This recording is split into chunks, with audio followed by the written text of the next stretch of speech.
That's more like it. Good afternoon. I am Worth Lancaster, and it has been my privilege and my pleasure to serve the congregation of the Unitarian Universalist Church of Catawba Valley as chair of the task force for the installation of our called minister, Reverend Melissa Sparks. I welcome and thank all of you who have joined us today, both in person and those watching this service live stream. It is your presence here that reminds us of the interconnected threads that weave the web of our lives together. Today, we formalize a covenant between Reverend Melissa and our congregation, and we celebrate the blessing of community as we symbolically commit ourselves to a shared ministry. Before the installation begins, I would like to express my sincere appreciation to all of you who generously and graciously offered of your time and your resources to make this day a success. A list of task force members is featured in the program for this service. A special thank you goes out to the Reverend Jill Isola and the staff and congregation of Northminster Presbyterian Church for allowing us to hold this ceremony here. This day could not have happened without you. Who would have thought that a well-placed advertisement for a minister to lead a small Hickory-based congregation would bring us into relationship with the passionate, courageous, and indomitable spirit that is Reverend Melissa Sparks. Today is a day of joyous celebration for our church community. For today marks the culmination of a process that began in 2020 when the congregation of the Unitarian Universalist Church of Catawba Valley voted by overwhelming majority to call the Reverend Melissa Sparks as our minister. Soon after, our church followed the path of many Unitarian churches across the nation and closed its physical doors due to COVID concerns. But even 2 years of physical closure could not dissuade us from celebrating this most sacred of moments. Today, we honor our history and our traditions, all the while looking confidently forward to a future of shared ministry. Thank you all for being here to celebrate this moment with us.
Peace of Christ may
Our order of service identifies this moment as the call to worship. And worship is a problematic word for many Unitarian Universalists. We represent many beliefs and hold other traditions in esteem, but for many of us, the dictionary definition is troublesome because it requires devotion to a specific deity, and not all of us believe in a specific deity, and some of us believe in many. In our services, we often call this a centering, sometimes with the sound of a Tibetan chime, sometimes with a song, sometimes with a chorused om, which is very peculiar over Zoom, I can tell you. And ideally, we then enter into a dedicated, focused, spiritual state of mind. We set aside the cares and concerns of our lives outside this place and elevate our better selves into the here and the now. Call that worship if you like. Call it sacred because that word literally means set apart and special. The sacred observance of Passover begins with the Manishtana, the litany which asks, why is this night different from all the other nights? Well, today many people are saying, why is this day different from all the other days? More specifically, hasn't Melissa been our minister for many years? Why all of this ceremony? Is it a sacred observance? I say that it is, and I think of it this way. It's like we had been dating a minister or two for a while. No commitments. And then we started going steady with Melissa. We've been engaged for a year now. Today, my friends, we're getting married. So I invite all of us to set aside now all the cares and concerns we may have outside this place. And I call on us to elevate our better selves into the here and now. Our sacred time begins with the sound of our chime.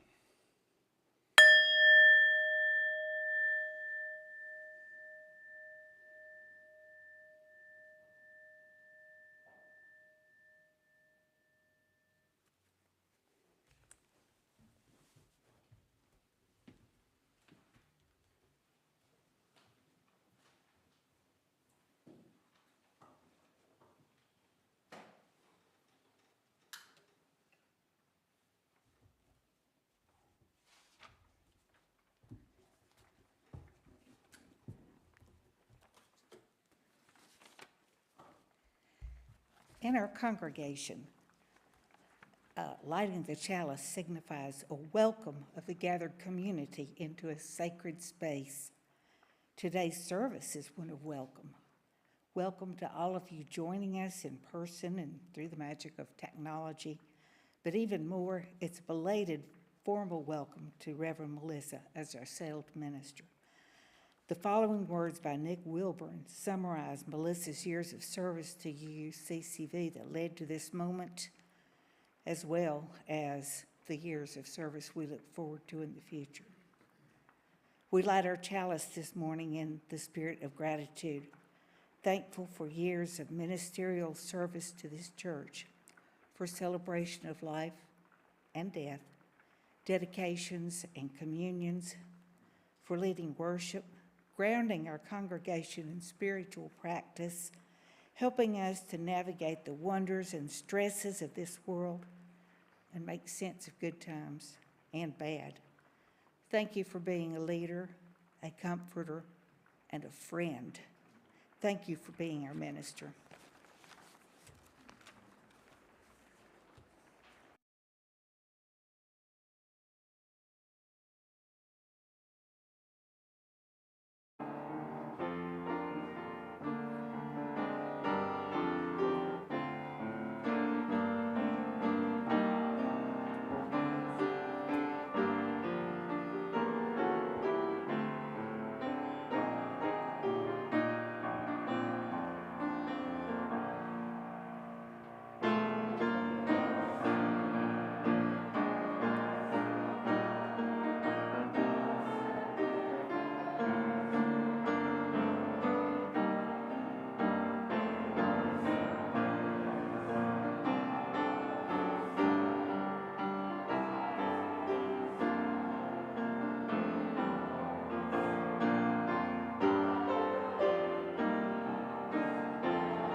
Our reading this afternoon is from Roger Keyes, titled Hokusai Says. Hokusai says, look carefully. He says, pay attention, notice. He says, keep looking, stay curious. He says, there is no end to seeing. He says, look forward to getting old. He says, keep changing. You just get more who you really are. He says, get stuck, accept it, repeat yourself, as long as it's interesting. He says, keep doing what you love. He says, keep praying. He says, every one of us is a child. Every one of us is ancient. Every one of us has a body. He says, every one of us is frightened. He says, every one of us has to find a way to live with fear. He says, everything is alive. Shells, buildings, people, fish, mountains, trees. Wood is alive. Water is alive. Everything has its own life. Everything lives inside us. He says, live with the world inside you. He says, it doesn't matter if you draw or write books. It doesn't matter if you saw wood or catch fish. It doesn't matter if you sit at home and stare at the ants on your veranda or the shadows of the trees and grasses in your garden. It matters that you care. It matters that you feel. It matters that you notice. It matters that life lives through you. Contentment is life living through you. Joy is life living through you. Satisfaction and strength are life living through you. Peace is life living through you. He says, don't be afraid. Don't be afraid. Look, feel. Let life take you by the hand. Let life live through you.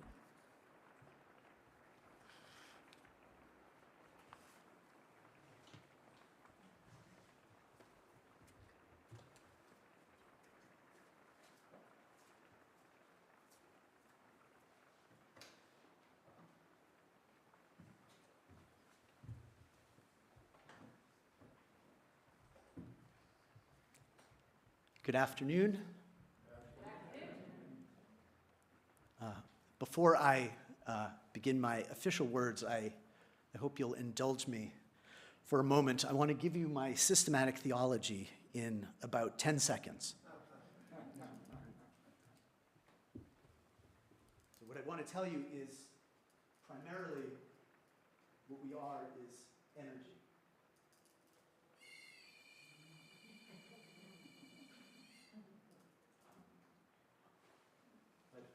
Further, what I want to show you today is what church is.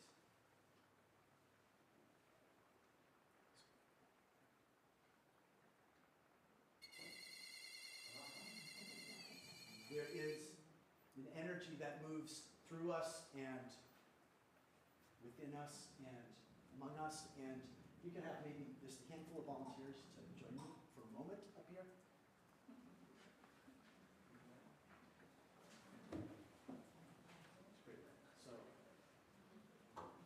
One of the things that I want to tell you today,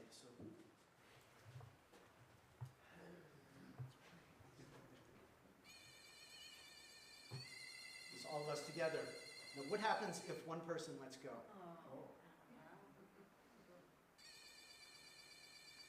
So, this is my sermon. This is church.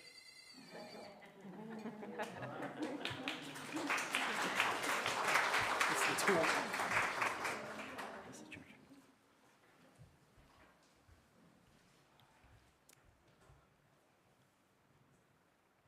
19 years ago, I became a minister.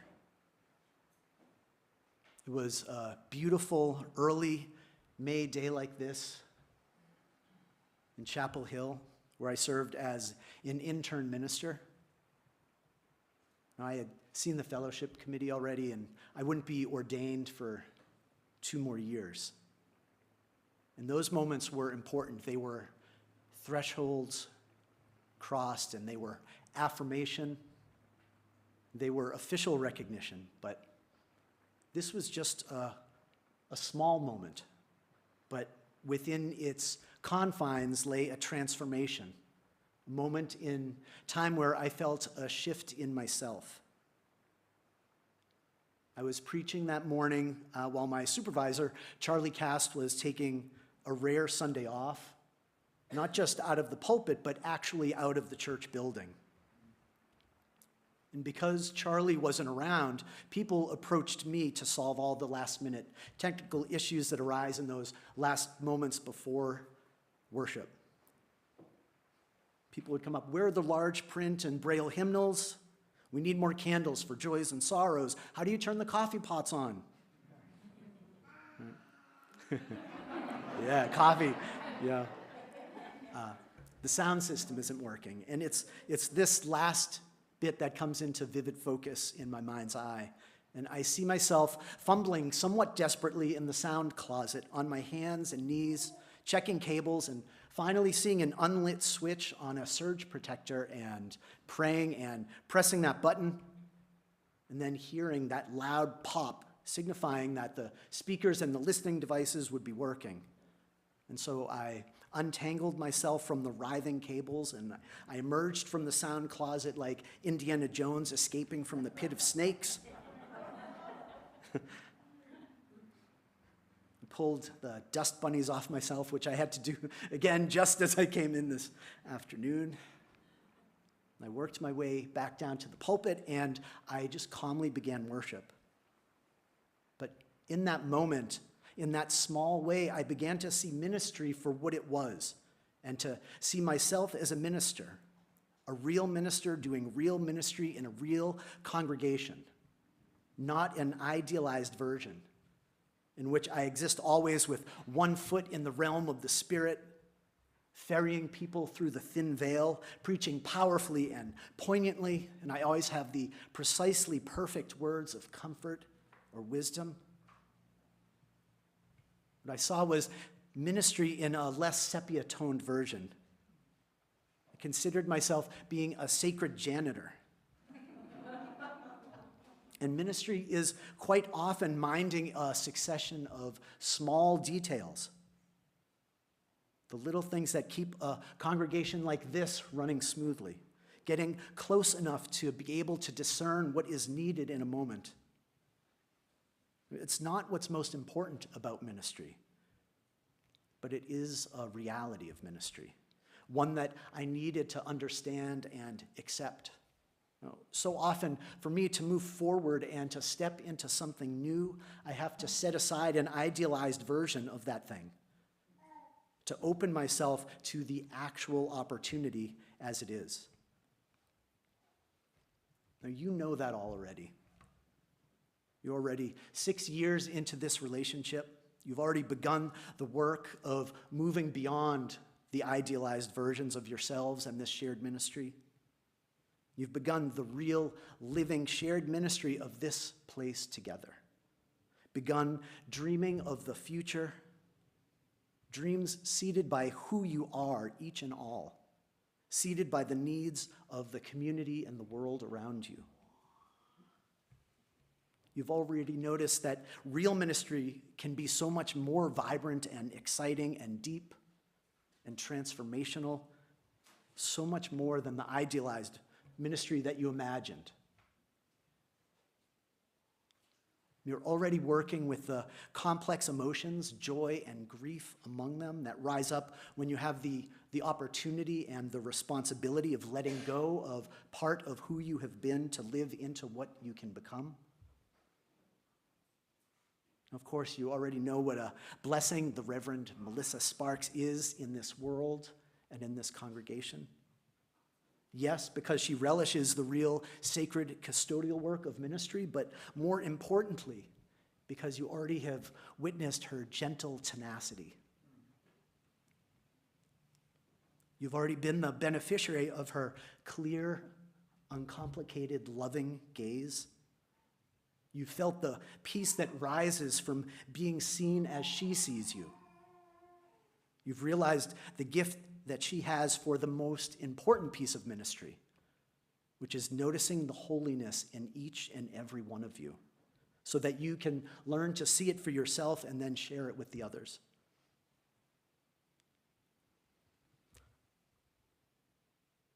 And today we get to celebrate that gift and this ministry. And I'm so grateful today. Grateful for the overflowing beauty of this day. Grateful for time with these people who I love so dearly. Grateful to share this moment with all of you. And grateful that you get this time together to remember and recommit. Now, in your 6 or so years together, you've been making promises and agreements in a somewhat informal way.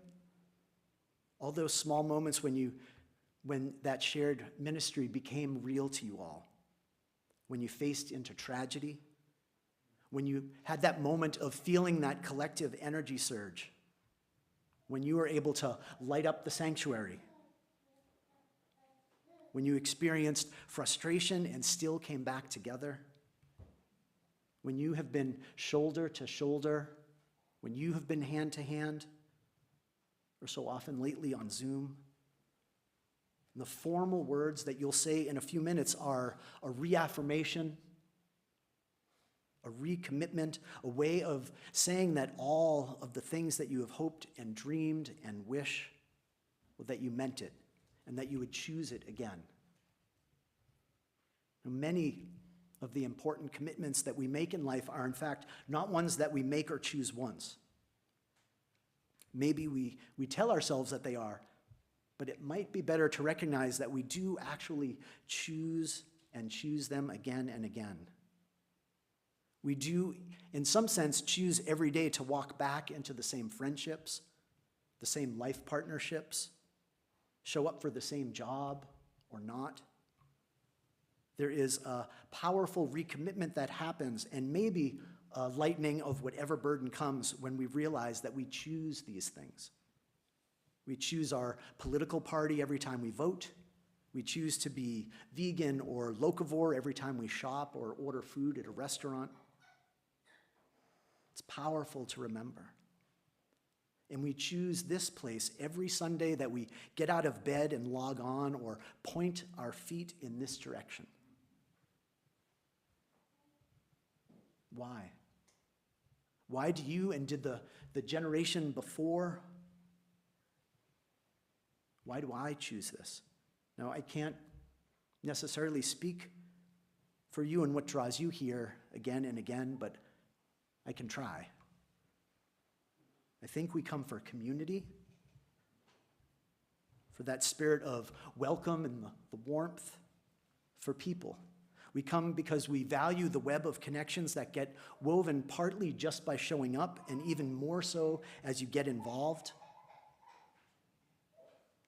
A place where joys are doubled and troubles are halved. Increasingly countercultural, we yearn for places of interconnection like this one. Places where people want to be in relationship in ways that ask a lot of each other and give a lot too. Now, community sounds nice. It can also, we all know, be a wild and maddening three-ring circus some days. The theologian Rentita Weems says of church, "We are a ragged bunch of miracle workers. Ragged because we are often contentious, we're scared and lazy and undependable, and, in a word, flawed. Miracle workers because we've had to take straw and build cathedrals of hope for every generation that crossed our threshold." So yes, a ragged bunch of miracle workers, but we do still build those cathedrals of hope. And we all know that the beauty of what we make together makes up for the discipline of finding our way through. Now, I trust that you can think of the moment when you knew that this was worth it. And take a breath with me for a moment and think back to that moment.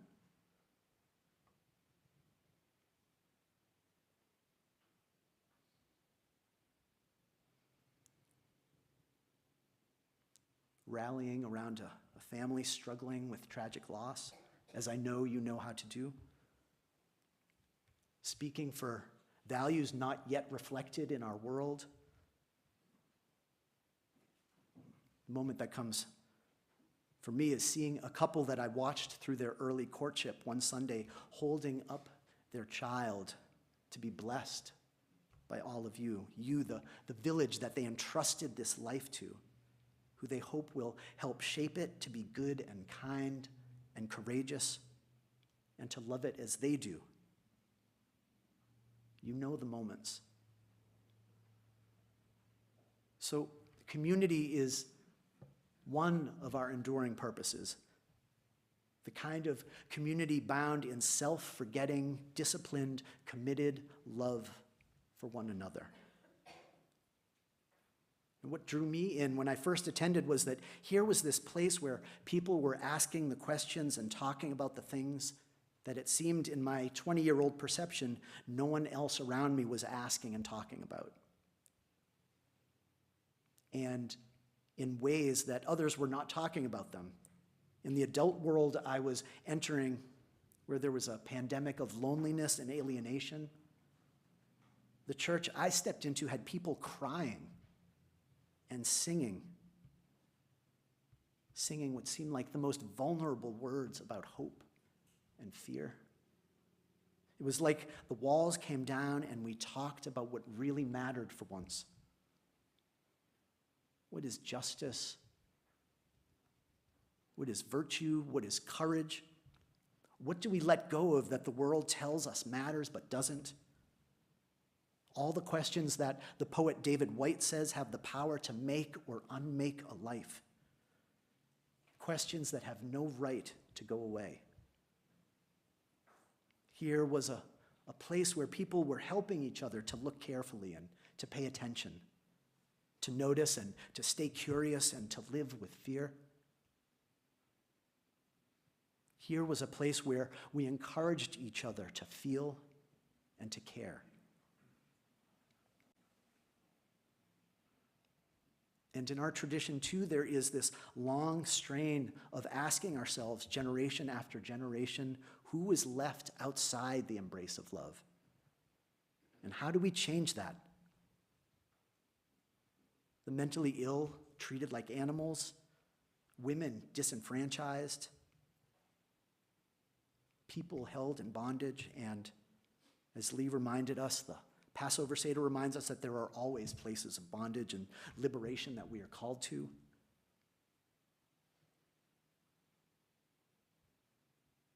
This was a community that took that ongoing introspection and self-criticism seriously.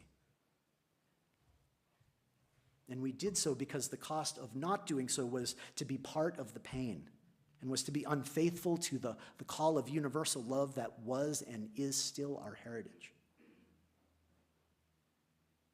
So if you are like me, you come for community, it's wild, gorgeous realities, and you come because you know that the important questions will be asked and you will be pressed into wrestling with others to answer them in thoughtful ways.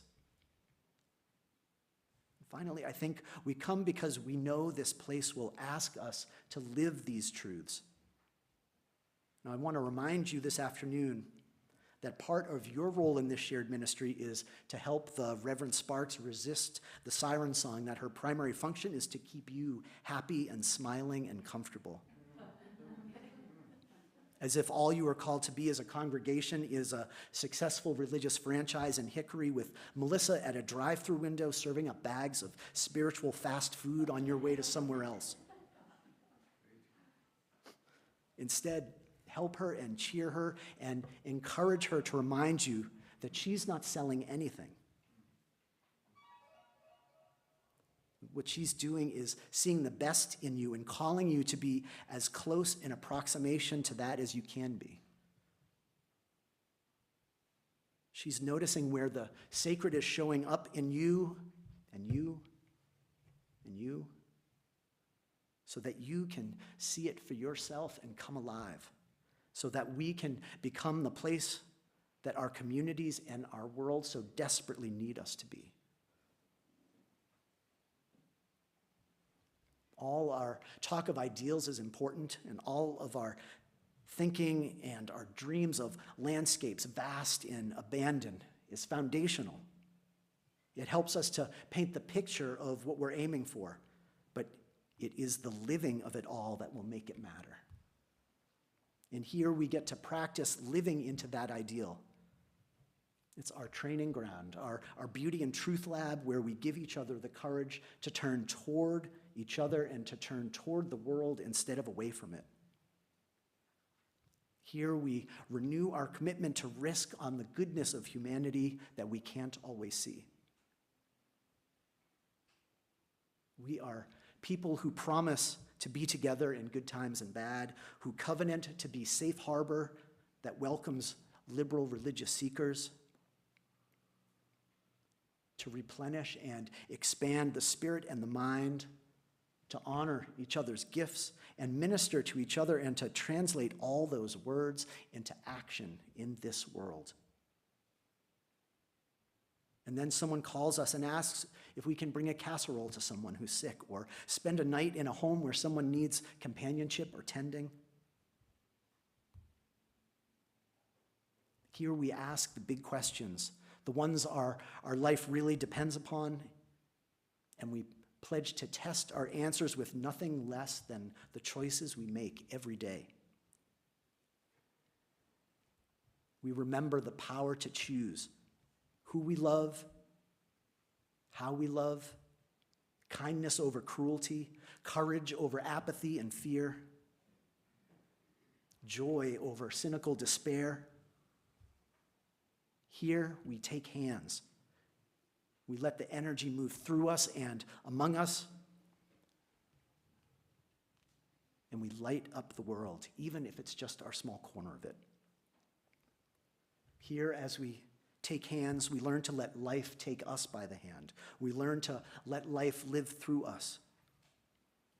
Here we live into dreams unbounded and vast, plowing our souls into this world until they bear fruit, spreading like seed or sunshine among us to nourish new life on rocky soils, touching and blessing and catching all we can.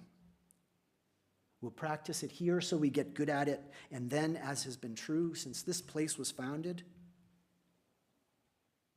it's something that we can take with us wherever we go. Catchy like a summer cold, infectious like laughter. Our purpose is to bless the world. And from what I hear, you all know how to do that. 60 years of knowing. Blessings on this next chapter. Blessings on your life together. Amen.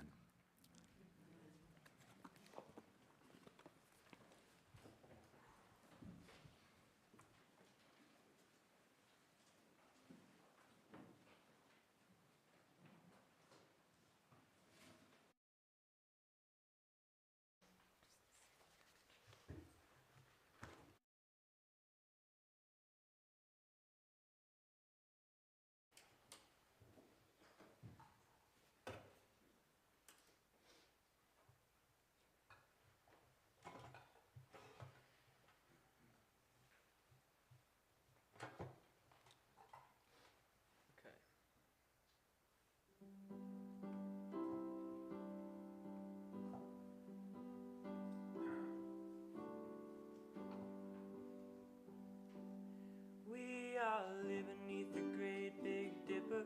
We are washed by the very same rain.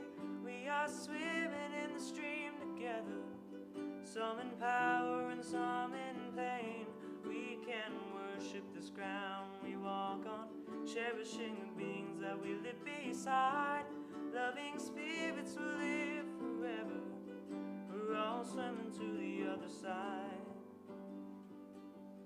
I'm all alone and I am searching, hungering for answers in my time. I am balanced at the brink of wisdom. I'm impatient to receive a sign. I move forward with my senses open. Imperfection, it'll be my crime. In humility I will listen. We're all swimming to the other side. On this journey through thoughts and feelings, finding intuition, my head, my heart, I am gathering the tools together. I'm preparing to do my part. All of those who have come before me band together and be my guide. Loving lessons that I will follow. We're all swimming to the other side. When we get there, we'll discover all of the gifts we've been given to share have been with us since life's beginning, and we never even noticed they were there. We can balance at the brink of wisdom, never recognizing that we've arrived. Loving spirits will live together. We're all swimming to the other side.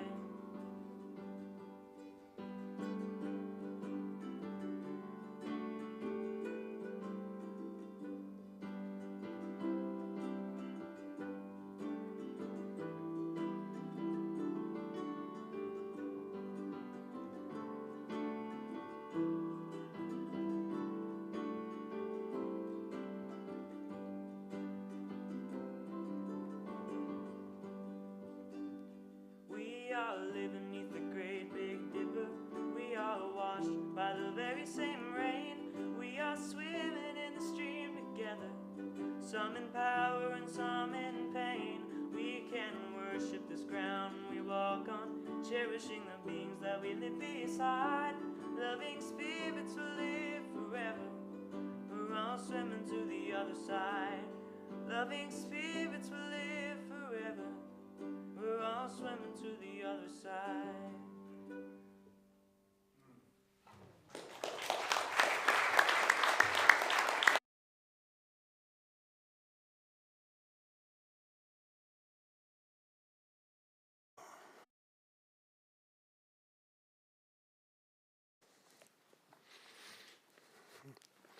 I'm John. I am currently serving as the president of the Board of Trustees for UUCCV. And I want to just take a moment to tell a little story. I've been attending UUCCV for quite a while. But I didn't become a member until Melissa arrived. We have a tradition where Melissa gives us a little white rose, and I brought mine with me today. I've kept it all these years, and I've kept it because it was an honor to receive this from Melissa. It was such a high honor for me, and on that day I never imagined that I would be here today having the honor of installing Melissa as our minister. So, and now for the reason why we're here: to install you as the called minister of our congregation. Reverend Sparks, Melissa, will you lead us in building a welcoming and diverse religious community, celebrating differences, loving and compassionate of heart, courageous and bold in spirit? I will. When we come to you with our joys and our pains, our confusion and despair, will you listen to us, walk alongside us, celebrate with us, and support us? I will.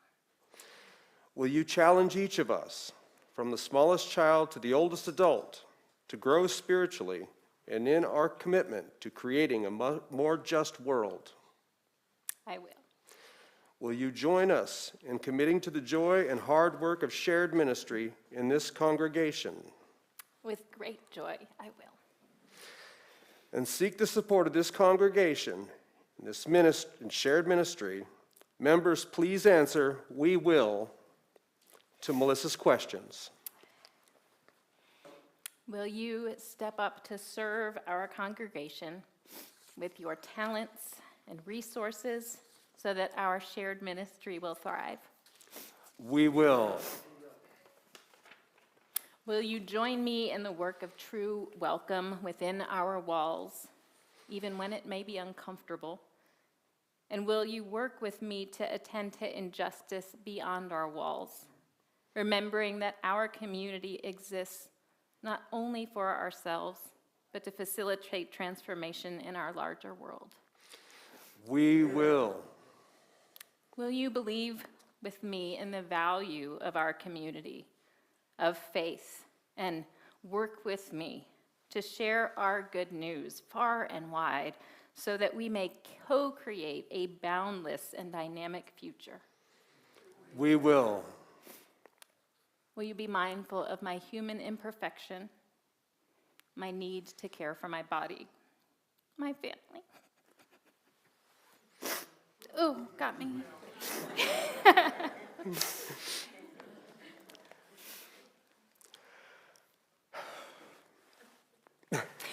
Got me too. Don't do this to me. I invite all members of the Unitarian Universalist Church of Catawba Valley present here and at home to join in reading the words of installation printed in your order of service.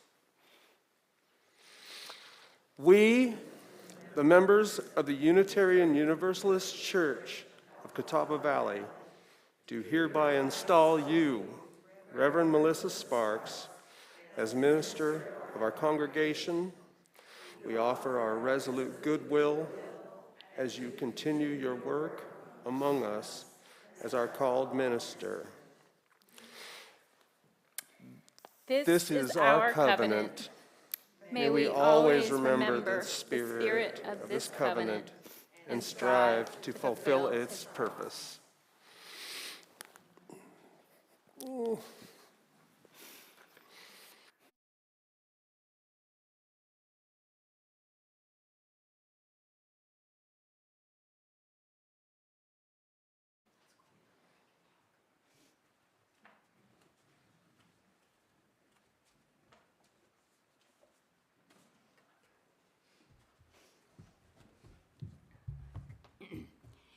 This gifts thing is a little silly because there are just no gifts that we could give you that would even begin to equal the gifts that you give us.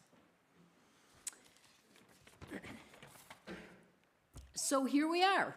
It's May 1st, 2022, and 595 days ago, the congregation voted to call you to be our permanent minister. None of us could have imagined that we would have to wait so long for this glorious day.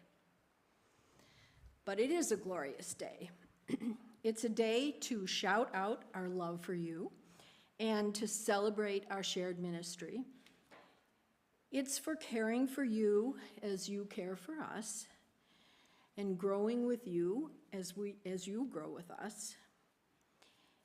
And it's a day to begin again working together to bring more justice, more acceptance, and more hope to our fragile, interconnected world.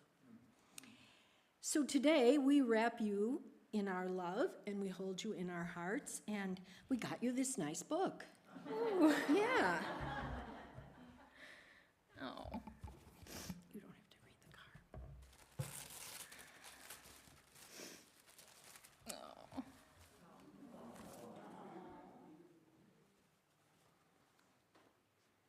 So here you go, our beloved Melissa.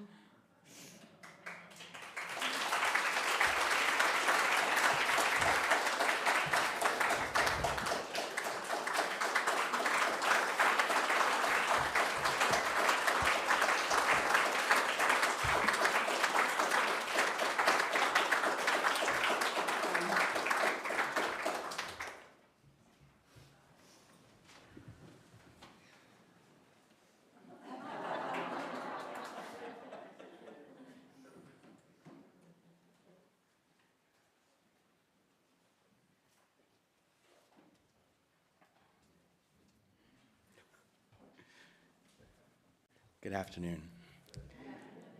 It is a harsh transition to go from such teary-eyed celebration to this particular point in the program, and yet I believe that when we give, we are to give with joy in our hearts. On 9/11, I was just in 5th grade, but I remember teachers running around, and I didn't know what the Twin Towers were. I found out later that evening that my cousins were in that building. They are okay. But my great-grandfather, said to be the first colored person in this county, called us together, and we kneeled on our knees as a family of then 28 people in a living room and prayed for hours that the nation would be okay. Years later, each year as it comes around, we are reminded never to forget what happened on that day. I stand before you today having never forgotten that day, but also acknowledging the struggles that our nation has been through.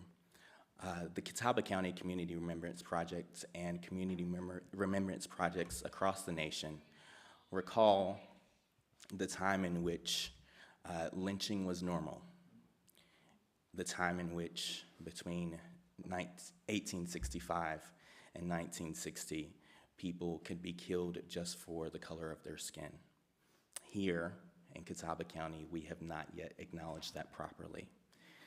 And so, it is my duty today to ask you to join with me yet again.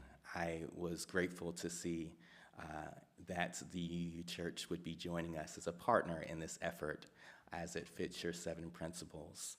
And then grateful yet again when Reverend Sparks told us that you would be joining in your giving today.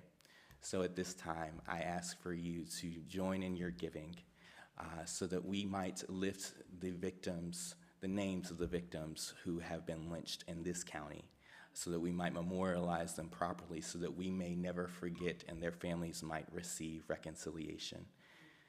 If you would join with me. Thank you.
Good afternoon, everyone.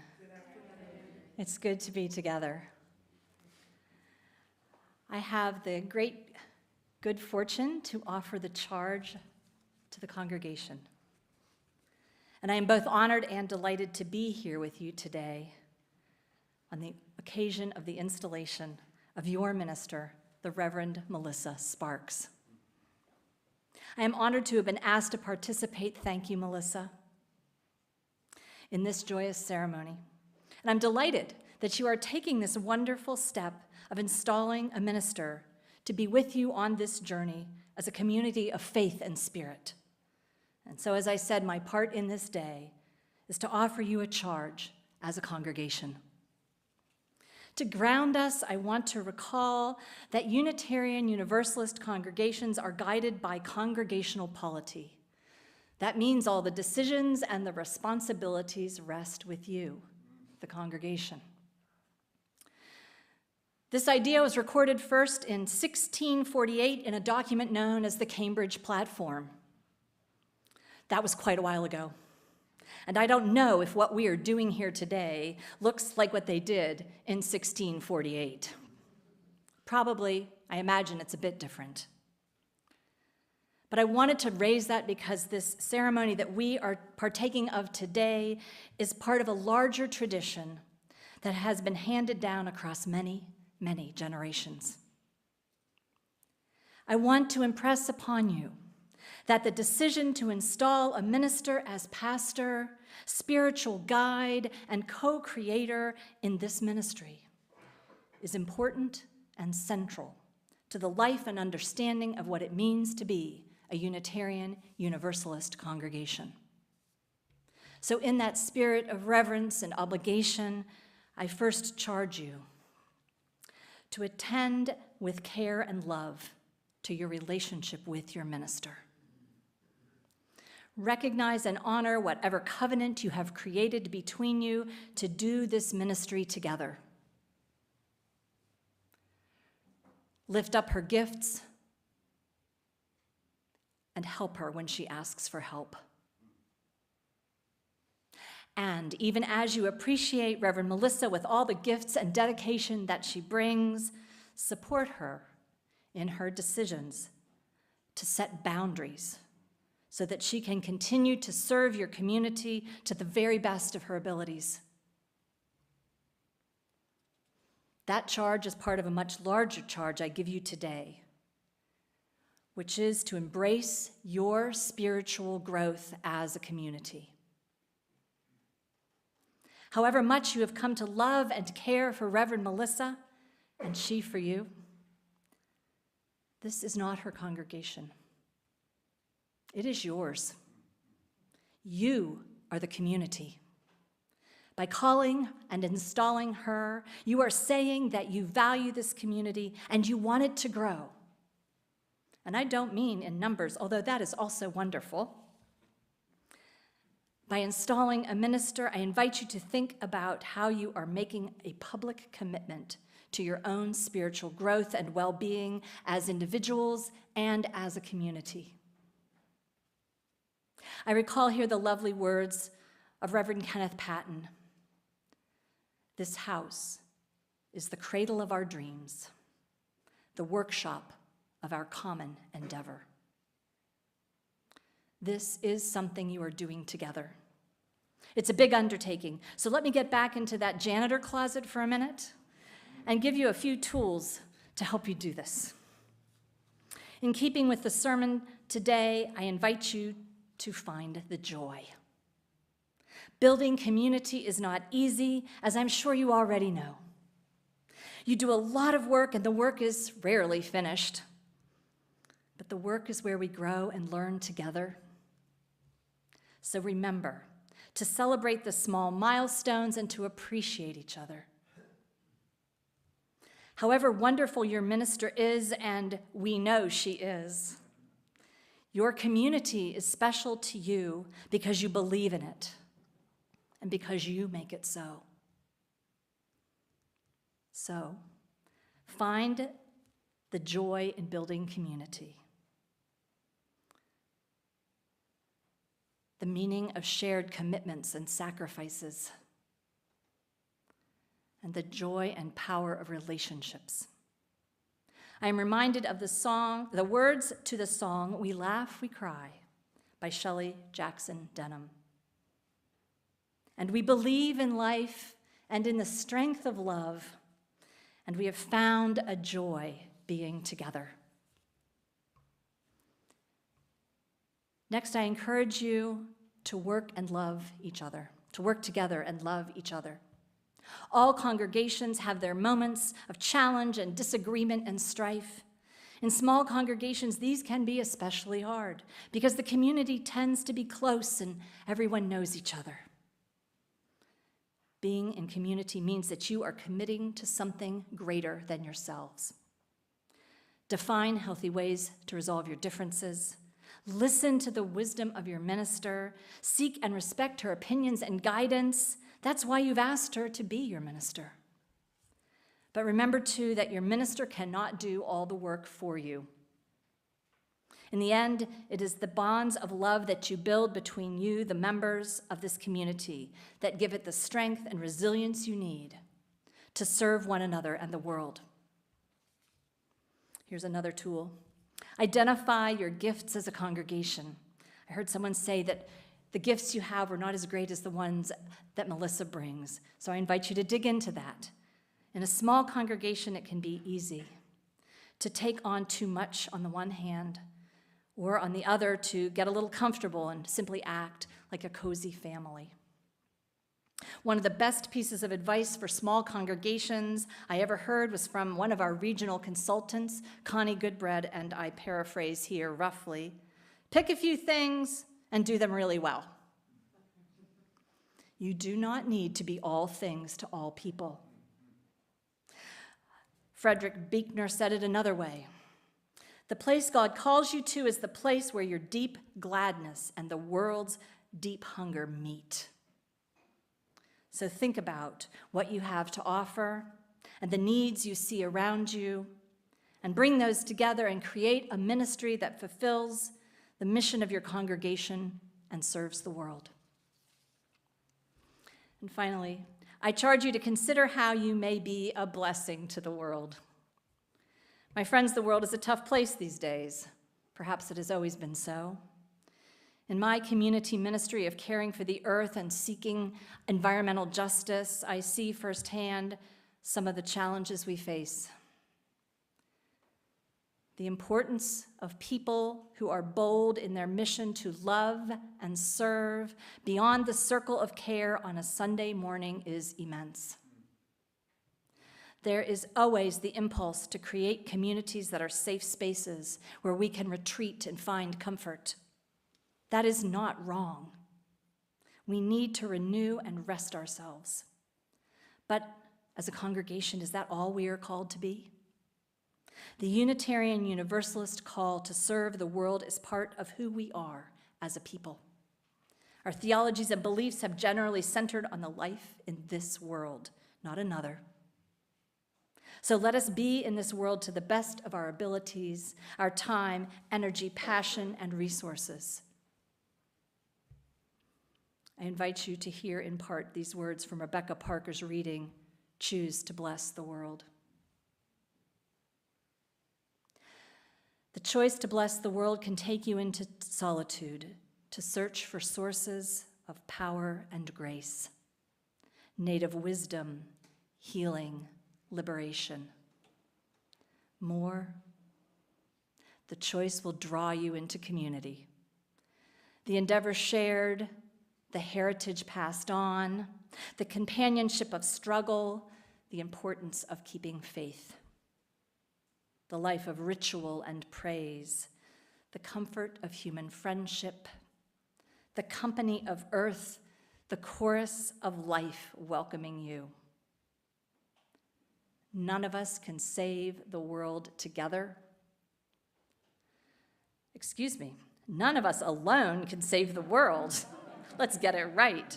Together, that is another possibility waiting. You are possibility. the Unitarian Universalist Church of the Catawba Valley, a community of faith, a place to imagine things unseen, to center justice, share love, and nurture hope. You are poised on this beautiful day, on this momentous occasion, to take part in the next step of your journey. Look around. You have many helpers. You are ready. The world is in need, so please don't wait too long. I leave you now and share again with you your charge in its completeness. To the Unitarian Universalist Church of the Catawba Valley, I invite you to choose to embrace each day your growth as a spiritual community in the company of one another and your minister, so that you may be a blessing to the world.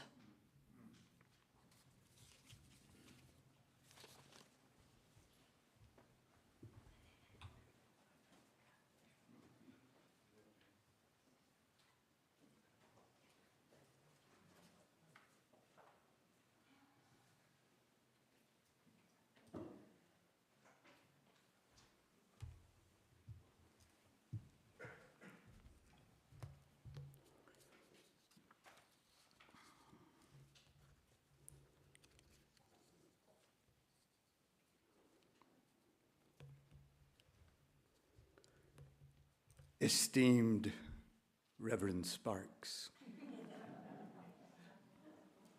or if I might presume to be a bit more familiar, my dear sweetie Petey. In Beginners, poet Denise Levertov wrote, "We have only begun." So it is in your relationship, the relationship between you and this congregation. You assemble today on this ritualized pinnacle, enriched by all that you have already shared, but commencing this new, more intentionally committed connection, marked by a congregation's call and a minister's response. Again, it is, remember, stand we now upon the threshold, facing futures yet unknown. We have only begun, writes the poet. She repeats it, we have only begun, and again we have only begun, and echoes yet again, only begun. Her repetition offers a reminder that for every instance in which ministry entails endings, finales, you are right. There are countless beginnings, starting over and over and over. This new day, new service, new season, new member, board, committee, new sermon to write, song to sing, new task to undertake, policy to draft, budget to pledge, new injustice to acknowledge, inequity to name, new challenge, new opportunity. We have only begun. Once more, the poet resorts to repetition, but this time, this final time, she seems perhaps to have arrived at her deepest intent. We have only begun to know the power that is in us if we would join our solitudes in the communion of struggle. Oh, dear prophet of peace, dear harbinger of harmony, you who often intone in your own way that ancient Hebrew sacred song, how very good and pleasant it is when kindred dwell together in unity. Did you hear this poet's less tranquil words? Her beginning and beginning and beginning point not to peace, but rather to a particular kind of power. She acclaims the power that can be evident if we would join our solitudes in the communion of struggle. So, preach peace. extol harmony, sing often of serenity. But may I be so bold as to charge you on this day to be a minister who, yes, at times, with a knot in your stomach and knees a tremble, allows, accepts, sanctions, welcomes even the communion of struggle. Oh, they clean up well. Look so nice in their Sunday afternoon best. They're celebrating you today. Take to heart this profound and sincere blessing, and not but, and as you are still trying to teach me, and when on some other day or night you get pushback, you are challenged, you're criticized even. Open your heart to these as well. These are the invitations to venture beneath the serene surface and into the depths of the communion of struggle. That place where conflict and challenge become the collective anvils on which you may together hammer out something truer and better and more beautiful than you can fashion in the separateness of your solitudes. To do this will require that you winnow out the chaff of pettiness and distraction from the struggle that may offer sustenance. There will be those who are more concerned with their own power than in joining in the communion of struggle. Give little attention to inconsequential agitation. Lean into the real possibilities that await whenever you find the courage to challenge this congregation beyond the inevitable inertia of complacency and conformity, and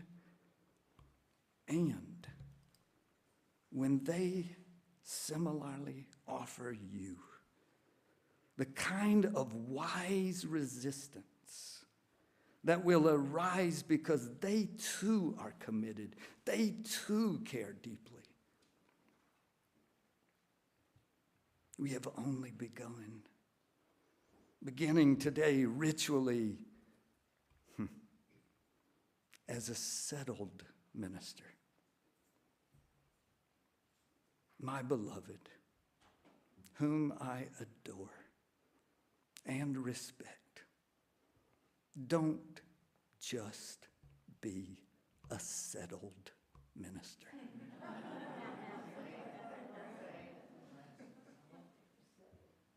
Be an unsettled minister. Be an unsettling minister. It was, of course, the inimitable Ralph Waldo Emerson who ascribed a truth at least as applicable for ministers as for their congregants. People wish to be settled. People wish to be settled. Ministers wish to be settled. Congregations wish to be settled. Only as far as they are unsettled, said the Concord sage. Only as far as they are unsettled. Is there any hope for them? Blessings on your ministry. I love you.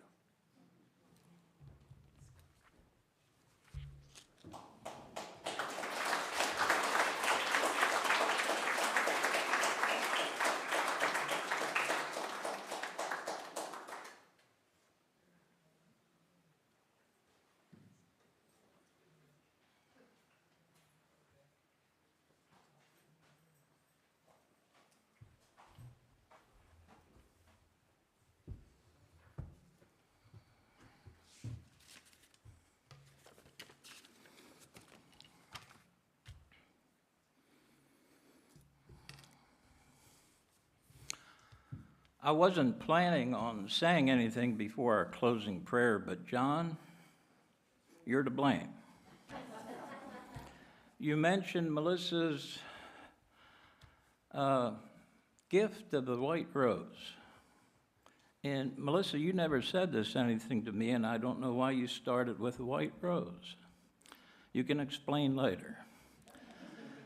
But I have to ask my brothers, Gary and Jim, who Melissa's uncles, who traveled from Pennsylvania to be here today, isn't York, Pennsylvania, the city of the white rose? It is. Did you know that? It is. And it just so happened that Melissa was born in the city of the white rose. And it just so happened that she was born 49 years ago on Easter Sunday,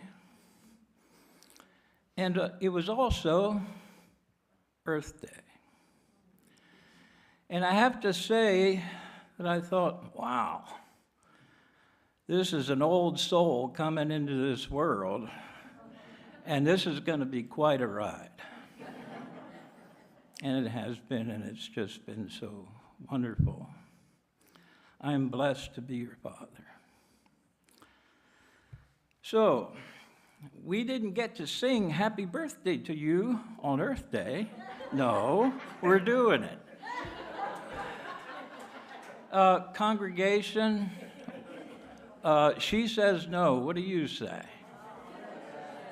I'm not going to lead it. Somebody else is going to have to lead it because she told me not to.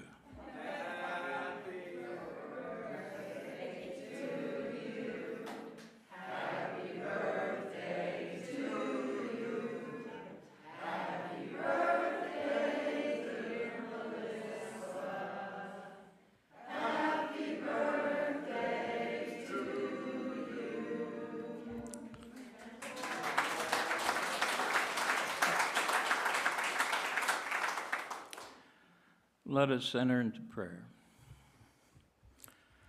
O thou who is one and yet is known by many names, we give thanks for this day of commitment to shared ministry between the Unitarian Universalist Church of Catawba Valley and Reverend Melissa Sparks. 60 years ago, UUCCV was born, and we give thanks for the growth of this congregation over these years to today, when they have called their settled minister to join them in service to each other and the wider community. 49 years ago, Reverend Sparks was born, and we give you thanks for your divine spark within her soul, for nurturing her spiritual growth, her numerous gifts and talents for service, and her recognition and acceptance of your call to ministry. Your Spirit brought them together 6 years ago, and today we joyously gather and affirm their covenant with one another and celebrate the shared bonds of purpose, vision, and love, which have brought them together and will sustain and bind them together in the years to come. May the fruits of your wondrous Spirit powerfully manifest in their shared ministry. May they grow and share love, joy, peace, patience, kindness, goodness, gentleness, faithfulness, and self-control with each other and the community they serve. We pray in the power of Thou who is one. We pray in the names of the many who show us the way. And we pray in your anointing spirit of love. Amen. Melissa, you just heard me pray in the spirit of love, And a few months ago, I found a pendant which symbolizes, for me, the spirit of love. As you can see, it's a dove inside of a heart. And may this small symbol here be a reminder of this joyous day in your ministry. And also may it symbolize the love you and your congregation share with each other.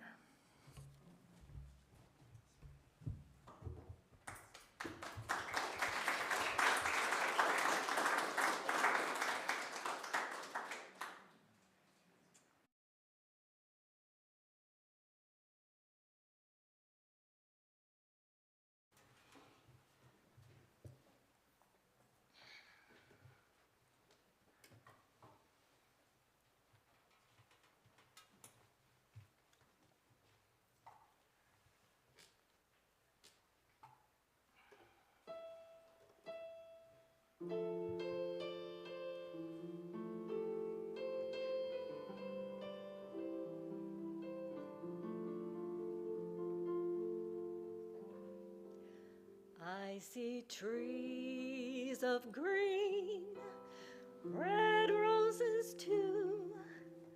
I watch them bloom for me and you, and I think to myself, what a wonderful world.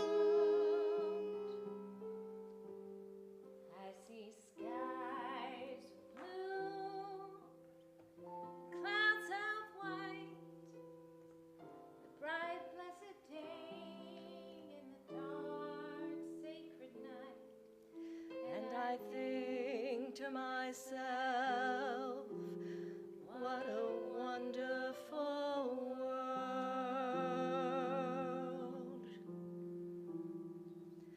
The colors of the rainbow, so pretty in the sky, are also on the faces of people going by. I see friends shaking hands, saying, how do you do? They're really saying, I love you. I hear babies cry. I watch them grow. They'll learn much more than I'll ever know.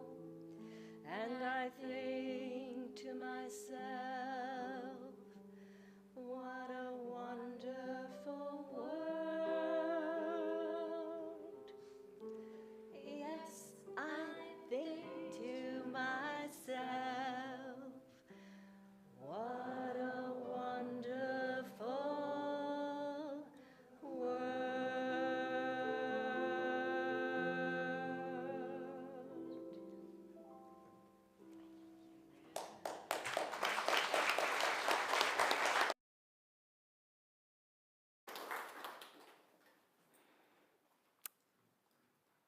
I didn't allow myself, oh shoot.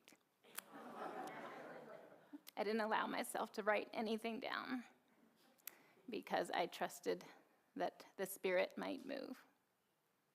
And oh my goodness, has the Spirit moved today?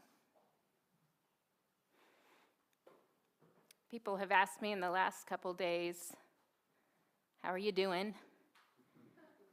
And I've said, my intention is to take all the love in, to take all the love in, to not deflect any bit of love coming my way. And wow, so much love, so much love.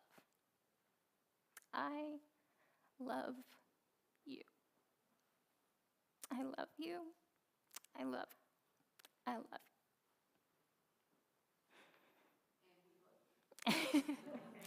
And it's this sort of love that can tear down prison walls. It is this sort of love that can dismantle the stubbornest oppressions. It is this sort of love that can welcome the stranger and feed the hungry. take this love out into the world. Ripple it out. This is the way the world should be every day, every moment. Take this love and transform the world. Blessed be.